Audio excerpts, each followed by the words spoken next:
আপোনালোকৰ যদি ই শ্ৰম কাৰ্ড বনাই থোৱা আছে আৰু আজিলৈকে যদি ই শ্ৰম কাৰ্ডৰ পৰা একো লাভ হোৱা নাই তেন্তে এই ভিডিঅ'টোত মই জনাম ই শ্ৰম কাৰ্ডৰ যোগেদি কেনেকৈ ৩০০০ টকা মাহে মাহে পাব।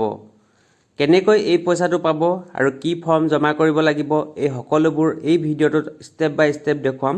ভিডিঅ'টো আপোনালোকে শেষলৈকে চাই থাকিব। নমস্কাৰ, মই পল্লৱ। সকলোকে এটা অন্য ভিডিঅ'লৈ স্বাগতম জনাইছোঁ।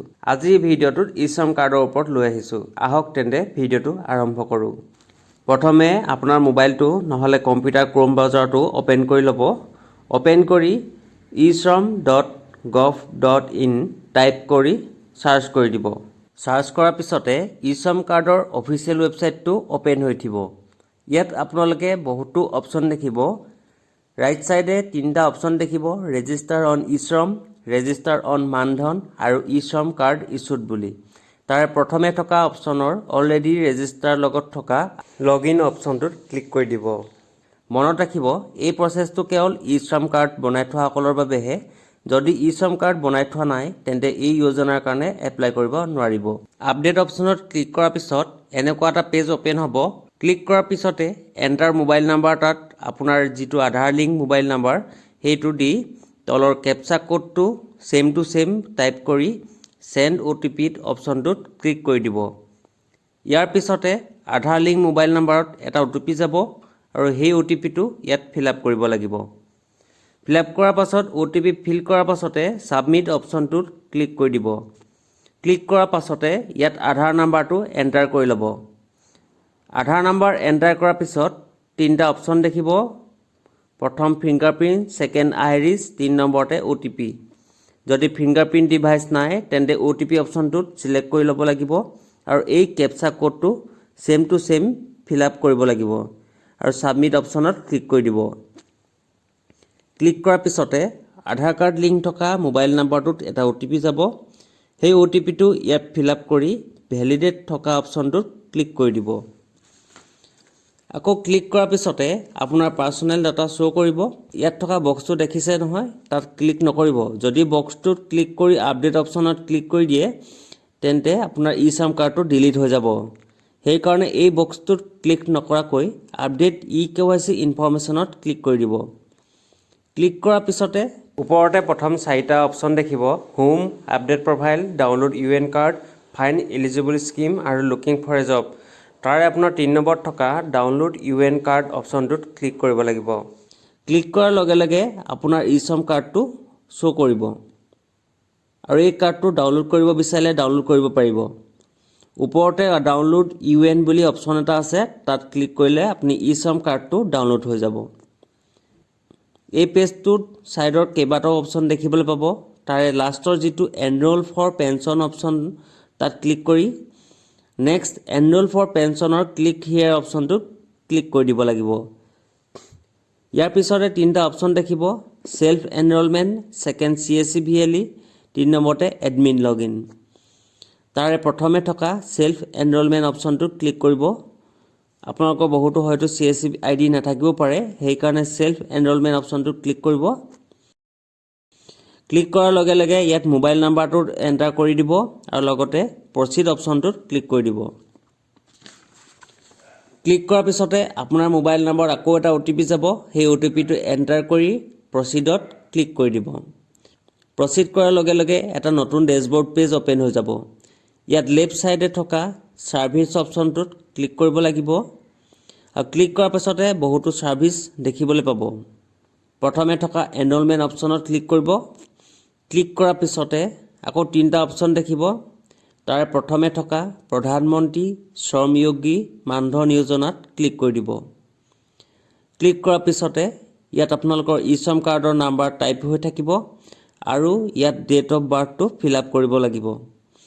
লগতে আধাৰ নাম্বাৰটো এণ্টাৰ কৰি ভেৰিফাই অপশ্যনটোত ক্লিক কৰি দিব।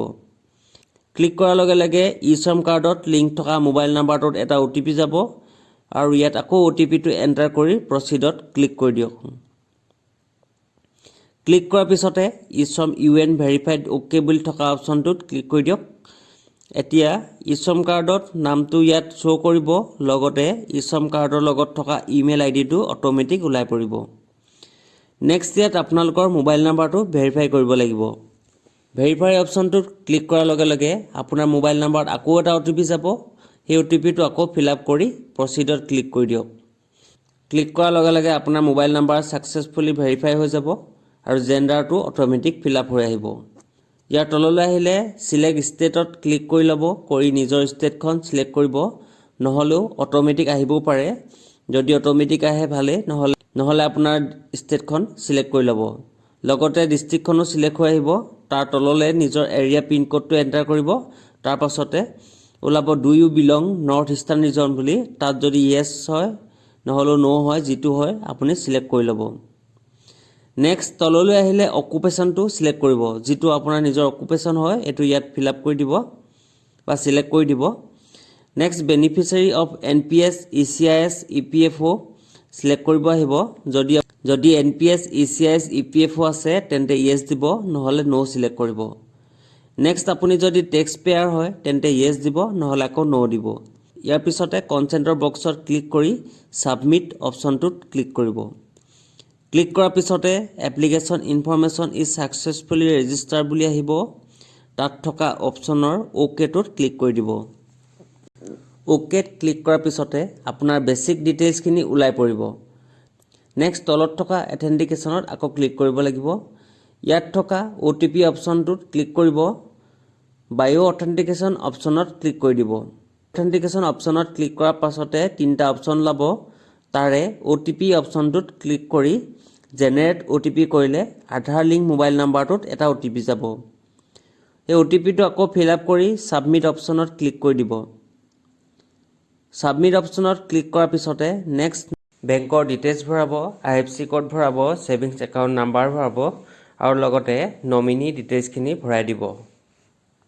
ফিল আপ কৰাৰ পাছতে ডাউনলোড মেণ্ডেট ফৰ্মখন ক্লিক কৰি দিব। ফৰ্মখন ডাউনলোড কৰাৰ পিছতে বেছিক ডিটেইলছবোৰ ভালদৰে ফিল আপ কৰি পুনৰ ইয়াতে আকৌ আপলোড কৰিব আহিব। তাত আপলোড কৰি দিব। নেক্সট পে'মেণ্ট কৰি দিব। পে'মেণ্ট কৰাৰ পাছতে মানধন কাৰ্ডখন ডাউনলোড কৰি ল'ব। পে'মেণ্ট বুলি ক'লে ভয় খাব নালাগে। 50 পৰা 60 ৰুপিজ টকা পে'মেণ্ট কৰিব লাগিব প্ৰতি মাহে। সেইটো আপোনাৰ বয়স অনুসৰি হয়। পইচাটো আপোনালোকৰ মন্থলি আপোনাৰ একাউণ্টৰ পৰাই কাটি গৈ থাকিব। আপোনাৰ যদি 18 বছৰ হয় তেন্তে 60 বছৰলৈকে 50 টকাকৈ মাহে দিব লাগিব, যিটো ডাইৰেক্ট বেংকৰ পৰা কাটিব আৰু মাহে মাহে 50 টকা চৰকাৰে কণ্ট্ৰিবিউশ্যন দিব। টোটেল আপোনাৰ 100 টকা আপোনাৰ একাউণ্টত জমা হ'ব। ঠিক তেনেকৈ আপুনি যদি 29 বছৰৰ হয় তেন্তে 60 বছৰলৈকে 100 টকামানকৈ জমা কৰিব লাগিব আৰু সেই চৰকাৰে 100 টকা কণ্ট্ৰিবিউশ্যন দিব। টোটেল 200 টকাকৈ 60 বছৰলৈকে জমা হ'ব। সেইটো বয়স অনুসৰি হয়। সেইটো আপুনি নিজৰ এজৰ মতে যেতিয়া ফিল আপ কৰিব তাত আপোনাৰ কণ্ট্ৰিবিউশ্যনটো আপোনাৰ যিটো পে'মেণ্টটো হয় তাত ওলাই পৰিব। যেতিয়া আপোনাৰ 60 বছৰ কমপ্লিট হ'ব তাৰ নেক্সট মান্থৰ পৰা আপোনাৰ প্ৰতি মাহে 3000 টকাকৈ পেঞ্চন পাই থাকিব। এইটো হৈছে এটা বেষ্ট স্কিম। এনেকৈ আপোনালোকে ঘৰৰ পৰা অনলাইন এপ্লাই কৰিব পাৰিব। এইটো যদি 50-60 টকাকৈ মাহে কাটি থাকে তেন্তে আপোনাৰ 60 বছৰৰ পাছৰ লাইফটো আপোনাৰ কাৰণে এটা সোণালী সুযোগ হ'ব। মাহে মাহে আপোনাৰ পেঞ্চন পাই থাকিব, একো চিন্তা কৰিব নালাগে। 50-60 আপুনি এনেই খাওঁতেও যায়, সেইকাৰণে আপুনি এটা ছেভিং কৰি যাব। আপোনাৰ এইটো এটা ফিউচাৰ ছেভিংছ প্লেন হয়। এইটো যিটো পেঞ্চন স্কিম বুলি কোৱা হয়। সেইকাৰণে অতি সোনকালে এপ্লাই কৰি লওক, ঘৰৰ পৰাই আপুনি লাভ উঠাওক। চ' আজিলৈ ইমানেই।